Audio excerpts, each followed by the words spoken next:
ঘাটালে তৃণমূল কংগ্রেসের প্রার্থী হলেন ঘাটাল পঞ্চায়েত সমিতির সভাপতি শ্যামলী সর্দার।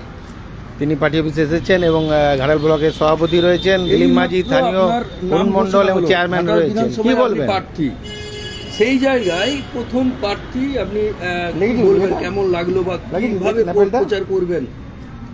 প্রথমেই আমি ধন্যবাদ জানাই আমাদের মাননীয় মুখ্যমন্ত্রী মমতা বন্দ্যোপাধ্যায়কে এবং আমাদের সর্বভারতীয় তৃণমূল কংগ্রেসের সাধারণ সম্পাদক আমাদের সাংসদ অভিষেক বন্দ্যোপাধ্যায়কে আমাকে এই জায়গাটা দেওয়ার জন্য।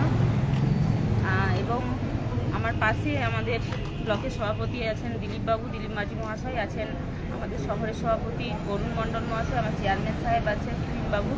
তো এবারে আমাদের যাত্রাটা যেটা হবে সেটা হচ্ছে সবাইকে সাথে নিয়ে আমরা প্রত্যেকটা মানুষের কাছে পৌঁছে যাব। যেমনভাবে আমি পঞ্চায়েত সমিতিতে আমার 12টা অঞ্চলে প্রত্যেকটা মানুষের কাছে পৌঁছে যেতাম, এবারে আমার জায়গাটা আরও বৃহত্তর হলো। সেক্ষেত্রে আমার 12টা অঞ্চল এবং ঘাটাল পৌরসভা, খড়ার পৌরসভার প্রত্যেকটা মানুষের কাছে বাড়ি বাড়ি পৌঁছে যাব, সবাইকে একত্রিত করব।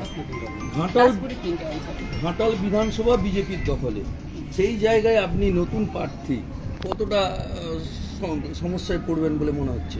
সমস্যা দেখুন, সারা বছর সুখে দুঃখে মানুষের পাশে তো আমরা দাঁড়াচ্ছি।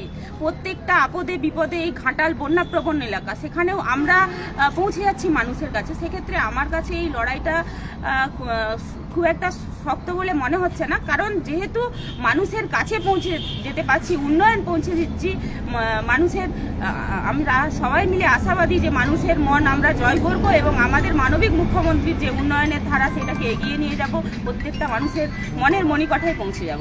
এই কনফিডেন্সের সাথেই আমরা কিন্তু লড়াইটা করব। 4টে অঞ্চল তো আপনারা পিছিয়ে আছেন, সেই অঞ্চলগুলো রিকভারি করে কিভাবে আপনারা ভাবছেন? হ্যাঁ, চারটে অঞ্চল পিছিয়ে আছি, 3টে অঞ্চল পিছিয়ে আছি, 1, 2, 11।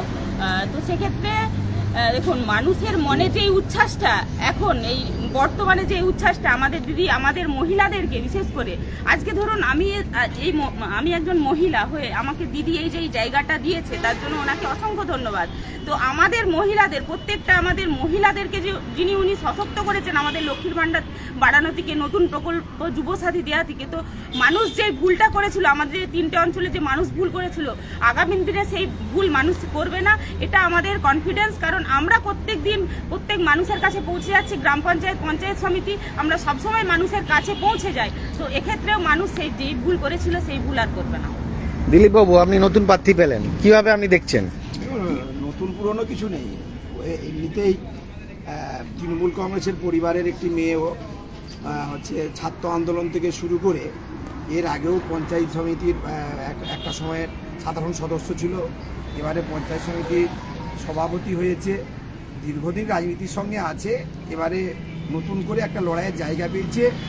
একদম মানুষের যে ভোট, মানুষের যে গণতান্ত্রিক অধিকার, সেই অধিকারকে একদম বিধানসভায় পৌঁছে দেওয়ার জন্য দল ওকে দায়িত্ব দিয়েছে।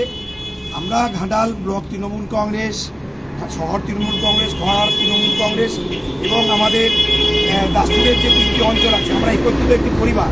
আমরা সবাই মিলে আমাদের প্রার্থীকে আমরা জয়যুক্ত করব, এটা আমাদের টার্গেট। এবং আমি বলে দিচ্ছি, আজকেই আমরা প্রায় 16 থেকে 20,000 ভোটে এখান থেকে আমরা জয়যুক্ত করব। আমাদের খুব সুবিধে করে দিয়েছে এবারে যে প্রার্থী হয়েছে বিজেপি বিরোধী পার্টি দলের প্রার্থী। দীর্ঘ 5 বছর তার যে কাজের কৈফিয়ত মানুষ চাইবে, আমরা চাইব।